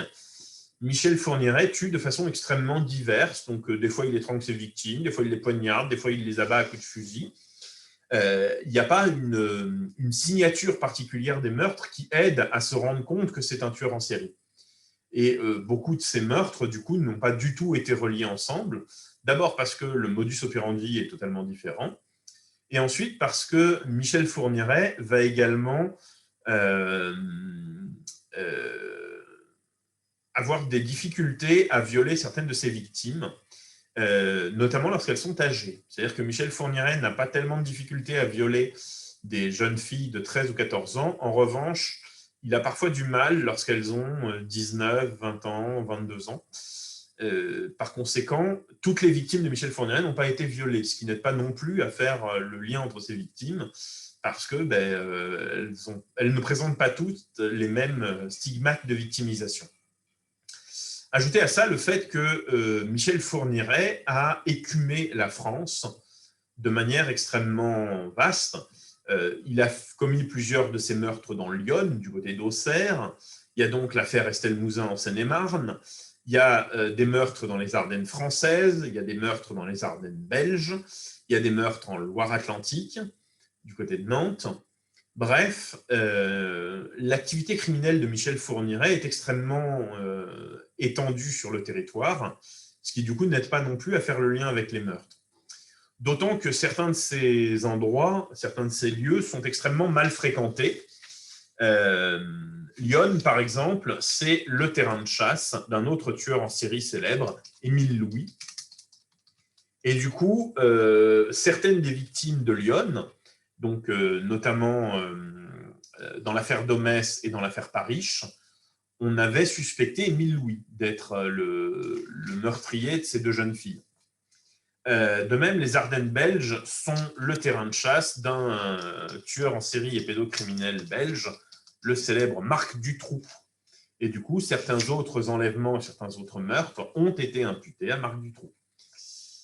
Michel Fourniret a donc une habitude criminelle, une façon de se comporter qui n'aide pas du tout à le cataloguer comme un tueur en série et à identifier le point commun entre ses victimes. Certains ont même prétendu que Michel Fourniret était assez intelligent pour choisir consciemment les endroits dans lesquels sévissent des tueurs en série pour que ces éventuels meurtres soient mis sur le dos des tueurs en série en question. Je ne suis pas sûr qu'il faille aller jusque-là, mais en tout cas, voilà, certains le pensent. Enfin, autre point qui peut expliquer l'impunité de Michel Fourniret, il est le prototype du tueur extrêmement discret et qui sait inspirer la confiance autour de lui. Ce que notamment la complicité de sa femme l'a beaucoup aidé à faire, c'est-à-dire que tous les gens qui ont pu approcher Michel Fourniret n'avaient aucune raison de se méfier de lui, contrairement à d'autres, Émile Louis par exemple que j'ai cité, ou encore Guy Georges, le tueur de l'Est parisien. Michel Fourniret n'est pas du tout un marginal. Le fait est qu'il n'a pas eu de véritable profession, mais ce n'est pas du tout quelqu'un d'asocial, ce n'est pas du tout quelqu'un qui vit en marge de la société. Son fils, Sélim, alors qui depuis a changé de nom, il ne s'appelle plus Sélim Fourniret, il a changé de nom pour se protéger, évidemment, mais témoigne qu'il y avait toujours des amis qui passaient à la maison, enfin, il n'y avait jamais de difficultés relationnelles, de difficultés sociales avec Michel Fourniret. C'est quelqu'un qui passait extrêmement bien avec ses voisins, avec ses connaissances, avec les gens des endroits où il habitait. C'est quelqu'un qui ne posait absolument aucun problème. Ce qui lui a permis du coup de rester assez facilement impuni. Ajoutez à cela le fait que, à l'époque, il n'y avait pas encore tous les systèmes de mesures de sûreté qu'il existe depuis. Par exemple, il n'y avait pas encore ce qu'on appelle le FIJAS, le fichier des auteurs d'infractions sexuelles, qui permet aujourd'hui de tenir trace de toutes les personnes qui ont été condamnées pour des infractions sexuelles. Donc aujourd'hui, quelqu'un qui, comme Michel Fourniret, aurait été condamné pour les faits qu'on lui reproche dans les années 60 et 70, aujourd'hui, cette personne sera obligée de déclarer son adresse tous les 2 ans au fichier et serait beaucoup plus surveillée. Mais à l'époque, ça n'était pas le cas. Et donc, Michel Fourniret a pu s'en sortir, et aussi grâce à l'aide de sa femme qui lui apportait une certaine respectabilité. Ceci est un deuxième enseignement de cette affaire. Comment peut-on imaginer la réunion, la formation d'un tel couple de tueurs? Comment un tel couple meurtrier a-t-il pu se constituer? Il faut savoir que Fourniret a été marié 3 fois dans sa vie. Monique Olivier est sa 3e épouse. Sa première femme l'a quitté au moment de ses premières condamnations. Et sa 2e femme l'a quitté au moment de son incarcération entre 1984 et 1987.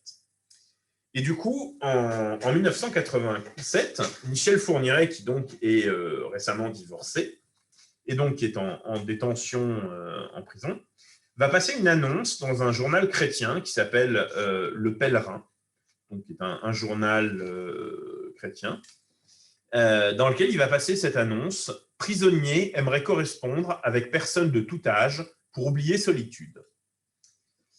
Il passe cette annonce, il a alors 44 ans, en 1987, et une femme de 38 ans de Nîmes va lui répondre, c'est Monique Olivier. Donc à l'époque, elle habite Nîmes, et assez rapidement, la correspondance entre Michel Fourniret et Monique Olivier va devenir assez chaude. Alors, on a gardé les lettres que Michel Fourniret a envoyées à Monique Olivier, puisque Michel Fourniret admire beaucoup sa propre plume, il trouve qu'il écrit très bien. Et donc, il a gardé les lettres qu'il a envoyées à Monique Olivier. En revanche, on n'a gardé qu'une seule lettre de Monique Olivier à Michel Fourniret. Michel Fourniret, qui adore la littérature russe, dans la correspondance, il appelle Monique Olivier Natouchka. Et Monique Olivier l'appelle mon tolard préféré. Et plus tard, elle l'appelle Sher-Khan, le nom du tigre dans le livre de la jungle. Alors, elle n'a pas de permis de visite, mais elle va venir à son procès à Évry le 26 juin 1987, le jour où il va être condamné. Et donc, elle va le voir.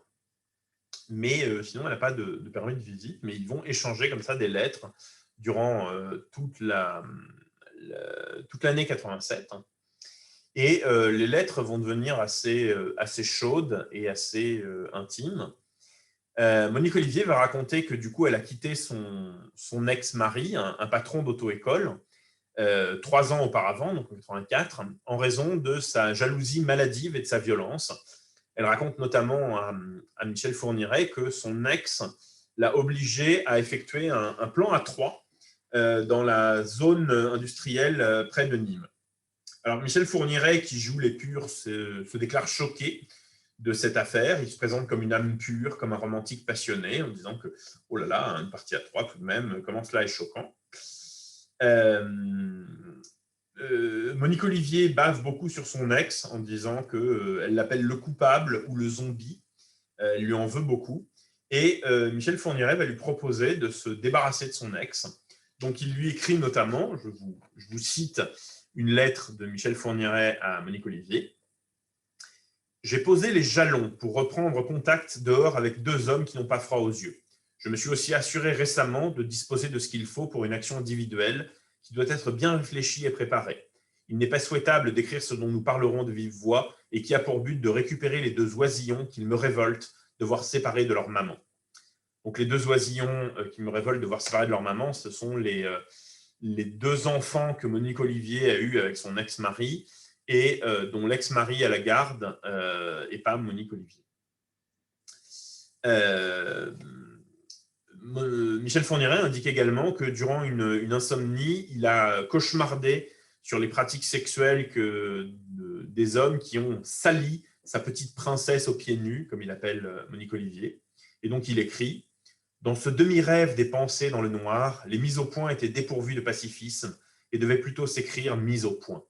Après tout, il peut arriver à tout un chacun de tomber dans un escalier. » Michel Fourniret va beaucoup insister dans ses lettres pour connaître le détail de la vie sexuelle passée de Monique Olivier. Monique Olivier va donc lui raconter son dépucelage dans une chambre d'hôtel de Thionville, en Moselle, et elle va lui raconter les détails de son fameux plan à 3 dans la zone industrielle de Nîmes. Ce à quoi Michel Fourniret, qui donc a incité pour savoir, s'en offusque en déclarant qu'il est pur, que c'est scandaleux. Et ce point va déjà révéler un peu les tendances de Fourniret. Il va dicter à Monique Olivier les pensées qu'elle aurait dû avoir. Donc, ce que je vais vous lire, c'est Michel Fourniret qui écrit à Monique Olivier ce que Monique Olivier aurait dû penser. Donc, voilà ce que, d'après Michel Fourniret, Monique Olivier aurait dû lui dire. « De toute façon, mon fauve veut posséder sa membrane. » C'est comme ça que Michel Fourniret appelle l'hymen, la virginité. Donc, mon fauve veut posséder sa membrane. Il est donc vain de lui répondre en lui offrant mes souvenirs. La seule solution capable de le libérer ferait de moi une criminelle. On sent que Michel Fourniret est complètement rongé par la jalousie vis-à-vis notamment de tous les gens qui ont pu approcher et coucher avec Monique Olivier, qu'il voit déjà comme étant quelqu'un de très influençable, de complètement soumis à ses sens, contrairement à lui qui serait au-dessus de ses basses considérations matérielles. Donc il écrit à propos de l'ex de Monique Olivier: « Tu étais sa pâte à modeler. En te procurant l'épanouissement physique, il a acquis sur toi l'emprise des sens. Tu avais une dette de reconnaissance envers l'homme initiateur. Je sais que les pratiques écœurantes qu'il te faisait subir existent sous le nom de sodomie et de fellation. Que dire que ce que tu évoques, bestialité et barbarie, ce n'est pas humain. Ta rancune est justifiée. Tu auras ta vengeance tôt ou tard, mais tu l'auras, ça ce n'est pas une promesse en l'air. » Donc il va jurer de faire expier ses crimes à cet ex-mari, ainsi qu'à son complice de la zone industrielle. Il annonce aussi qu'il veut tuer Marc, un Américain avec lequel Monique Olivier a fait un mariage blanc pour que l'Américain puisse avoir des papiers. Michel Fourniret va exiger de sa future épouse une continence sexuelle de 3 ans, égale à la sienne, en prison. Puis lui annonce qu'il entend la prendre 4 fois pour effacer les fantômes. La première pour Thionville, donc son dépucelage, la seconde pour A, l'ex-mari de Monique Olivier, la troisième pour la zone industrielle et la 4e pour la Louisiane, donc pour l'Américain qu'elle a épousé pour les papiers. Un point qui transparaît aussi dans leur correspondance, c'est que dès cette époque-là, Michel Fourniret évoque avec Monique Olivier son obsession pour la virginité. Il va lui écrire à plusieurs reprises qu'il voudrait disposer d'une jeune fente, c'est l'expression qu'il emploie. Il souhaite chasser ce qu'il appelle des MSP, pour membrane sur pattes, donc des jeunes filles avec l'hymen intact, des jeunes filles encore vierges. Et il précise encore à Monique Olivier, question fidélité, tu t'en apercevras, tu ne crains rien. Si l'intention d'une défloration revient un jour ou l'autre m'affleurer, je t'en parlerai librement, je n'entreprendrai pas d'action sans t'en parler. On voit donc que Michel Fourniret raconte tout à Monique Olivier, qui sait parfaitement quel genre de personne il est, et qui accepte totalement de pouvoir le seconder. Dans une des lettres, des rares lettres de Monique Olivier à Michel Fourniret qu'on a conservées, elle lui écrit, donc c'est Monique Olivier cette fois-ci qui écrit, « Tu sais que c'est avec plaisir que j'exécuterai tes ordres. Tu sais, ta Nanouchka est prête à t'aider dans beaucoup de choses. Elle veut se savoir utile. Non, je ne suis pas une petite bourgeoise. Je veux travailler auprès de mon fauve, le seconder. Je veux exister pour lui, qu'il le sache bien. Dans quelques mois, mes chaînes seront brisées. Je serai d'accord pour en reprendre d'autres, mais des vraies, celles-ci. » Quelques mois plus tard, donc, Michel Fourniret va sortir, retrouver Monique Olivier, qu'il va épouser. Alors, ils n'ont pas tué les ex de Monique Olivier. Toutefois, le 18 décembre 1987, donc 2 mois après avoir été libérés, Michel Fourniret et Monique Olivier vont débouler du côté de Nantes, là où vit l'ex-mari de Monique Olivier, et ils vont détruire, brûler 150 toiles peintes par l'ex-mari. Notamment, ils vont brûler tous les nus de Monique, toutes les toiles que l'ex-mari avait peintes de son ex-femme nue. Et ce qui va un petit peu signer le pacte qui va sceller ce couple infernal. Alors, je vous précise, pour celles et ceux qui seraient intéressés, que Michel Fourniret et Monique Olivier ont divorcé en 2010. Donc, ils étaient alors tous les deux détenus. Et le juge a prononcé leur divorce, qui a été demandé, je crois, par Monique Olivier. Donc, Michel Fourniret et Monique Olivier sont aujourd'hui célibataires. Si certains sont intéressés, eh bien, vous pouvez écrire à la prison, à leur prison respective, ils ne sont évidemment pas dans la même, pour signaler votre intérêt si vous souhaitez épouser qui Michel Fourniret ou qui Monique Olivier, libre à vous. Sachez cependant que la probabilité que vous avez de les voir un jour sortis de prison est quand même assez faible.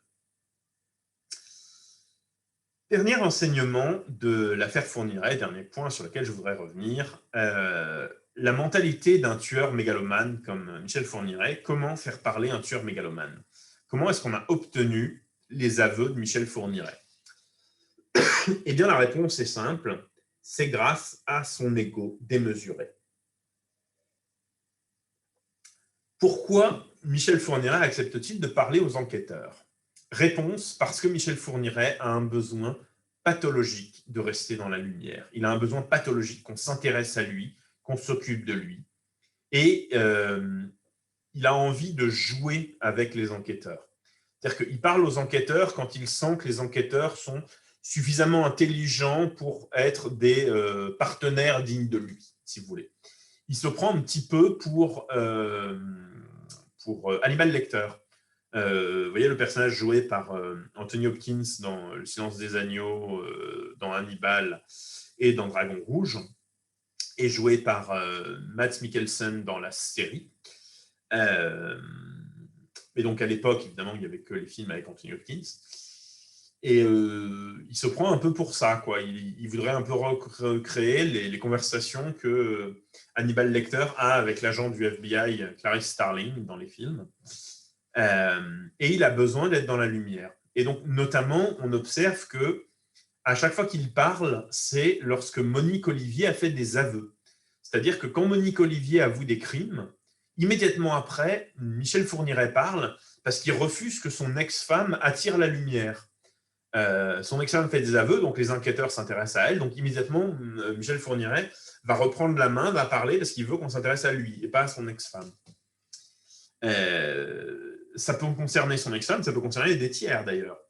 Pourquoi est-ce qu'il a fait en 2018 des semi-aveux dans l'affaire Estelle Mouzin?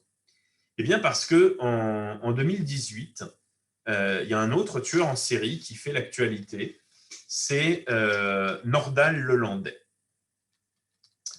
Nordal Lelandais, qui du coup va avouer avoir tué en février-mars 2018. Il va avouer les meurtres de la petite Maëlys, une jeune fille qui avait été tuée, et il va avouer le meurtre d'un de ses anciens frères d'armes, puisque Nordal Lelandais avait été militaire, et il va admettre le meurtre du caporal Arthur Noyer. Et du coup, en février-mars 2018, on ne parle que de Nordal Lelandais, le tueur en série à la mode, ce qui énerve beaucoup Fourniret. Et du coup, il va avouer le meurtre, et faire des semi-aveux sur l'affaire Estelle Mouzin. Affaire Estelle Mouzin, dont d'ailleurs on s'était demandé à l'époque si ce n'était pas Nordal Lelandais. Et du coup, je pense, et les enquêteurs pensent que le fait qu'on ait voulu le déposséder d'un de ses crimes a beaucoup vexé Michel Fourniret, qui du coup a avoué ce meurtre, alors que jusque-là, il refusait de le reconnaître, mais il préfère quand même le reconnaître plutôt qu'on l'impute à quelqu'un d'autre. Et donc, ce tueur a besoin de ramener la lumière sur lui. Et ça, c'est quelque chose dont la juge d'instruction, dont je vous ai parlé, la fameuse Sabine Kéris, a très bien su jouer. D'abord, elle a réussi à établir son intelligence auprès de Michel Fourniret. Elle a vraiment réussi à établir auprès de Michel Fourniret qu'elle était suffisamment intelligente pour lui tenir tête. Et Michel Fourniret la tient en haute estime et accepte de lui parler parce qu'il considère qu'elle est digne de lui et que ça mérite son attrait. Elle est extrêmement patiente avec Michel Fourniret. Elle le laisse déblatérer tous ces trucs en l'écoutant avec un petit sourire, mais en même temps en étant attentive. Et donc Michel Fourniret finit par lui parler. Étant entendu que Sabine Kéris a passé quand même 1 an à se préparer à interroger Michel Fourniret. C'est-à-dire que pendant 1 an, elle a été formée spécialement par les psychocriminologues de la gendarmerie nationale. Pendant 1 an, ils l'ont briefé sur comment est-ce qu'il fallait parler à Michel Fourniret. Donc, ils lui ont établi des scénarios en disant, bon, s'il dit ça, vous répondez ça, s'il dit ça, vous répondez ça, s'il dit ça, vous répondez pas. Voilà comment il faut faire. Pendant 1 an, ils l'ont briefé sur comment est-ce qu'il fallait parler à Michel Fourniret. Et donc, elle a réussi à le faire avouer plusieurs affaires. L'affaire Domès, l'affaire Parish, qu'il a avoué en 2018, l'affaire donc Mouzin, qu'il a avoué en 2020. Et donc, il sera jugé également pour ces affaires-là, en supposant évidemment qu'il soit en état de suivre son procès. Mais il est tout à fait certain qu'il sera jugé pour ces affaires qu'il a avouées grâce à cette capacité qu'a la juge à jouer de son ego. De ce point de vue, Michel Fourniret, c'est vraiment c'est un peu un symbole des tueurs en série parce que contrairement à beaucoup de tueurs en série français qui sont un peu des marginaux, qui sont des gens qui, une fois que vous les avez arrêtés, ne payent pas de mine, lui, on sent qu'il est vraiment intelligent, vraiment manipulateur. Il ressemble un peu à un tueur en série de film ou de série, quoi, un peu le génie du mal tel que vous l'imagineriez. C'est quelqu'un qui n'a absolument aucun remords de quoi que ce soit. Je vous l'ai déjà dit, mais je le redis ici. La seule chose dont il s'accuse, c'est d'avoir quand même trahi son ancien codétenu El Gouarch. Mais sinon, il n'a aucun problème avec ce qu'il a fait à ses différentes victimes. Même la façon dont il décrit le meurtre de Farida Amish, donc il s'en veut d'avoir trahi El Gouarch, mais il dit bah oui, c'était un transfert de propriété, donc il fallait que je la tue pour obtenir la propriété du château, donc, pour obtenir la propriété du magot qui allait me permettre d'acheter le château, donc oui, bah, je l'ai tué, c'est un transfert de propriété. C'était rien de plus, il n'y avait aucune haine là-dedans, aucun sentiment sexuel. Il en parle vraiment très librement, très normalement, il n'a aucun problème avec ce qu'il a fait. De ce point de vue, il correspond beaucoup plus à l'archétype du tueur en série de fiction que d'autres tueurs en série français comme, je vous ai cité, Émile Louis ou Guy Georges encore. Michel Fourniret, c'est vraiment un personnage assez emblématique qui a été assez médiatisé et qui fait tout pour le rester. Il a été médiatisé aussi grâce à l'autre imposteur qui s'appelle Stéphane Bourgoin, qui est un comment dire, un espèce de parasite social un peu nuisible. Stéphane Bourgoin, c'est un type qui, depuis 20 ans, se fait passer pour un spécialiste international des tueurs en série. Un escroc, oui, on peut le dire, encore que juridiquement, ça ne correspond pas tout à fait à de l'escroquerie, parce qu'il n'obtient pas vraiment de choses, à part de la reconnaissance. Stéphane Bourgoin, donc, c'est un type qui se fait passer pour un spécialiste des tueurs en série. C'est quelqu'un qui raconte que quand il était jeune, dans les années 70, il vivait ou 80, je ne sais plus, il vivait en Californie et avec une femme qui un jour a été tuée. Et en fait, il a découvert après que sa femme a été tuée par un tueur en série.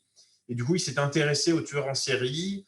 Le policier qui enquêtait sur le meurtre de sa femme a accepté de lui faire parler avec ce tueur en série.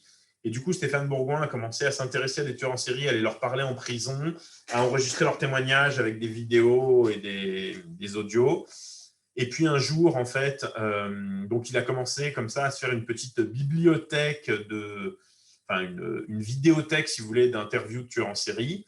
Et puis un jour, il a entendu un haut responsable du FBI dire qu'ils avaient X heures d'entretien audio avec des tueurs en série. Et du coup, il a contacté leur FBI pour leur dire oui, mais ça vous intéresse. En plus, moi, j'ai les vidéos. Et donc, le FBI a reçu ces vidéos. Pour le remercier, le FBI lui aurait offert une formation de profiler auprès de l'équipe que vous avez représentée dans Mindhunter, dans la série Mindhunter. Et du coup, après, Stéphane Bourgoin serait devenu un expert des tueurs en série. Donc, il aurait aidé à des enquêtes sur des tueurs en série français et étrangers. Il aurait rencontré tous les grands tueurs en série. Il raconte beaucoup d'anecdotes qu'il a piquées dans la série, enfin dans le livre qui a inspiré la série Mindhunter. Et en fait, il a été révélé récemment que tout ça est complètement faux, que Stéphane Bourgoin n'a jamais eu de femme tuée par un tueur en série, que c'est complètement ridicule. Juste un jour, il est sorti avec une meuf qui travaillait pour France 3, et du coup, elle lui a permis de travailler sur un reportage qu'a fait France 3 sur les tueurs en série aux États-Unis. Donc, effectivement, il est parti avec l'équipe et il a posé des questions à des tueurs en série à l'occasion de ce reportage-là. Mais sinon, il n'a pas rencontré d'autres tueurs en série. Mais ça fait 20 ans que le mec court les conférences, il écrit des bouquins sur les tueurs en série, ce genre de choses. Il a aidé une... Alors pourquoi je vous parle de Stéphane Bourgoin parce qu'il a aidé enfin, il a créé en fait une association de victimes de tueurs en série ou de proches de victimes de tueurs en série, dans laquelle il y a du coup une ancienne victime de Michel Fourniret, donc qui est une jeune femme que Michel Fourniret a violée dans les années 80, mais qu'il n'a pas tuée. Donc, Stéphane Bourgoin, lui, se présente comme étant membre de l'association puisque il aurait été marié à une femme qui aurait été tuée par un tueur en série. Du coup, il a un peu piraté cette association-là. Il a écrit le scénario d'une BD sur Michel Fourniret qui a été publiée aux éditions Glénat, ce qui a suscité beaucoup de plaintes de la part des victimes de Michel Fourniret qui sont encore en vie ou des proches des victimes de Michel Fourniret décédés. Les éditions Glénat ont suspendu la vente de la bande dessinée, notamment après la révélation de l'affaire concernant Stéphane Bourgoin. Il a écrit un autre bouquin sur Michel Fourniret qui s'appelle, un truc avec un nom un peu racoleur, c'est Dans le secret des Fourniret, un truc comme ça. Bref, il a beaucoup contribué à la renommée de Michel Fourniret. Donc, il prétend d'ailleurs avoir été lié à l'enquête et avoir aidé à arrêter Michel Fourniret, ce qui est évidemment complètement fallacieux. Mais que voulez-vous, les tueurs en série fascinent, y compris des pauvres types qui ont besoin de s'inventer une vie en prétendant qu'ils les traquent. alors que tout le monde dit non, toutes les anecdotes de Stéphane Bourgoin sont piquées dans des séries, sont piquées dans des livres. Le FBI dit non, mais nous, on ne le connaît pas, il n'a jamais eu de formation. De toute façon, on ne donne pas de formation de profilage en dehors des agents du FBI ou éventuellement d'agents de police de pays amis. Donc, on n'a jamais formé ce Stéphane Bourgoin. Donc voilà, ce triste cire rejoindra vraisemblablement les poubelles de l'histoire et Michel Fourniret, lui, est bien parti pour rester toute sa vie en prison, puisque, outre sa perpétuité réelle, il y a de fortes chances qu'il soit à nouveau condamné dans les affaires concernant Marie-Angèle Domès, Natacha Parrish ou Estelle Mouzin. Voilà qui clôt ma petite présentation de l'affaire Fourniret, des différents meurtres commis par lui. Alors, on me pose comme question, mais comment cela se fait que personne n'ait vérifié pour sa soi-disant femme tuée par Fourniret? Alors, si vous parlez de Stéphane Bourgoin, la femme de Stéphane Bourgoin n'aurait pas été tuée par Fourniret, elle aurait été tuée par un tueur en série américain connu dans les années 80. Et les gens ont vérifié, et effectivement, ce tueur en série a tué des femmes, mais jamais celle que Stéphane Bourgoin a inventée, qui n'a jamais existé. Il s'est inspiré d'un meurtre d'une vraie femme, en disant que cette femme avait été sa petite amie et qu'il était avec elle le jour où elle était tuée. Maintenant, si vous parlez de la femme que Michel Fourniret et Monique Olivier auraient fait venir dans les années 90 pour leur servir de jeune fille au père, et que, d'après Monique Olivier, Michel Fourniret aurait tué, eh bien, on n'arrive pas à retrouver d'identifiant de cette personne. On ne sait pas si elle a existé ou pas.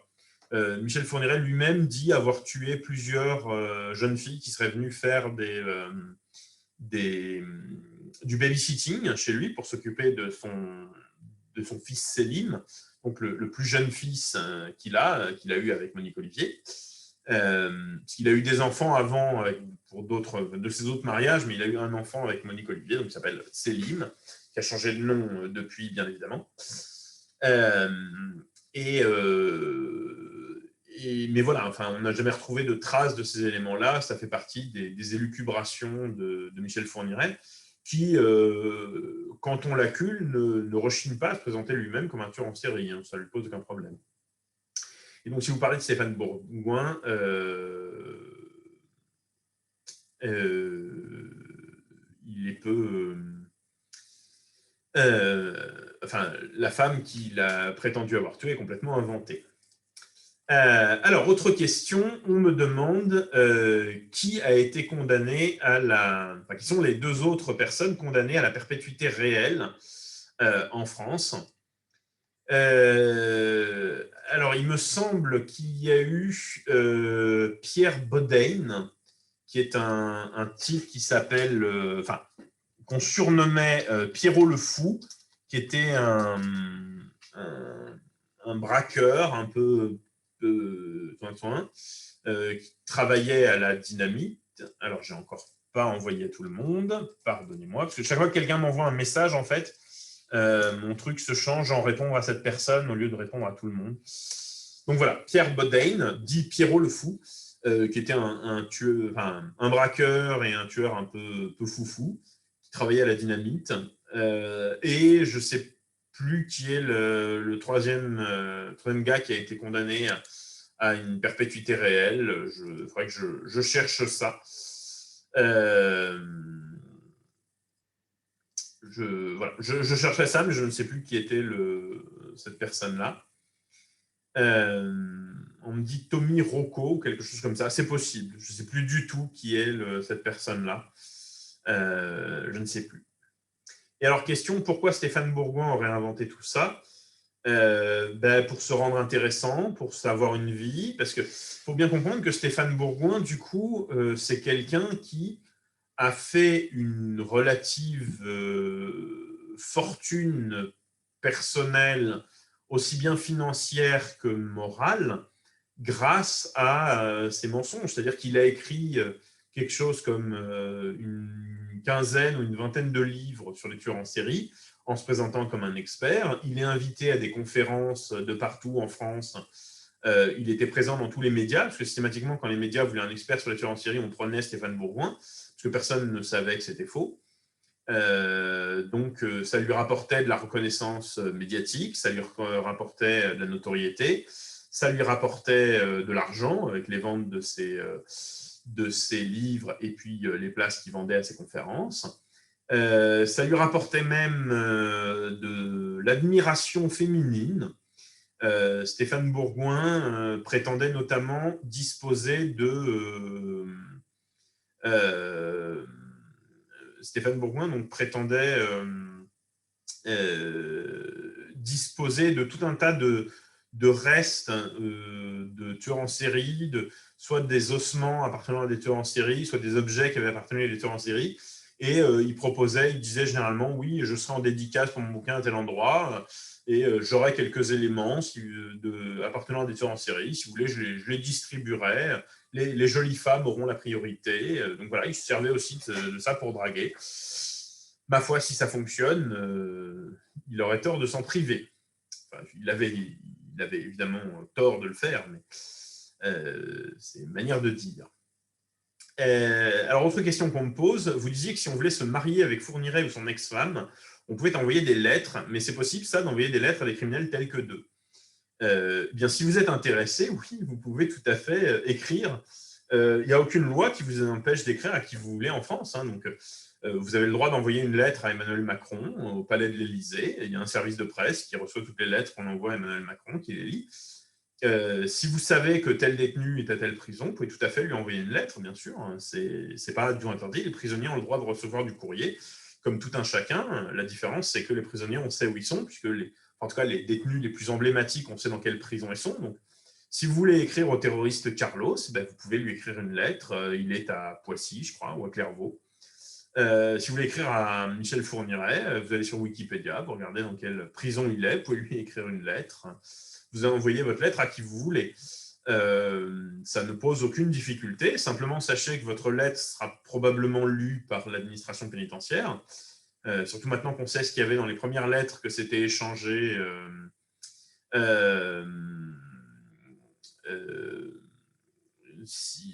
les premières lettres que c'était échangé Michel Fourniret et Monique Olivier, si on les avait lues, on aurait découvert bien des choses quand même. On aurait pu surveiller un petit peu ces deux voies. Donc oui, vous pouvez écrire à qui vous voulez, ce qui arrive bien sûr beaucoup à des gens qui sont des journalistes, qui du coup écrivent à Michel Fourniret pour le rencontrer pour des interviews, à Michel Fourniret ou à d'autres. On peut écrire à tous les détenus qu'on veut, le détenu peut vous répondre, il n'y a aucun problème, ça peut tout à fait se faire, il n'y a aucune interdiction. Alors, on me dit également qu'on vient de vérifier que c'est Tommy Reco, qui du coup est le plus vieux détenu de France. Il a 86 ans, et donc ce serait lui le deuxième larron condamné à la perpétuité réelle, ce qui est tout à fait possible.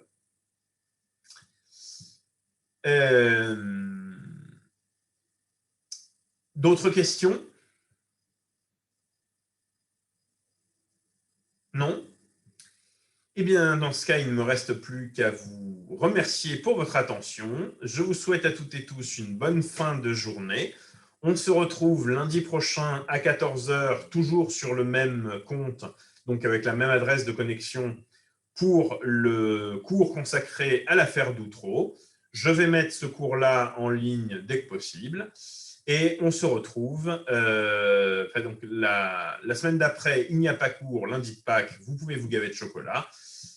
Et on terminera le dernier cours dans 2 semaines.